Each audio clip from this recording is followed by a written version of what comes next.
কি কি দিছে এটার ভিতরে অনেক কিছু দেওয়া আছে। দেখি কি কি দেওয়া আছে।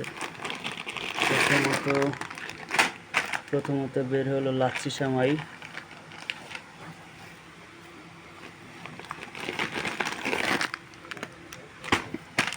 দ্বিতীয়ত প্যাকেটটি বের হলো ধনিয়ার গুঁড়ার প্যাকেট, সম্ভবত 250 গ্রামের মতো হবে। আর এরপর একটা হবে হলো, এটা হচ্ছে হলুদের প্যাকেট দিয়েছে। তারপরে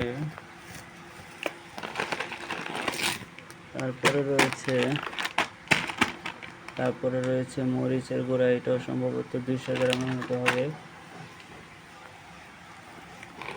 তারপরে রয়েছে হলো চাল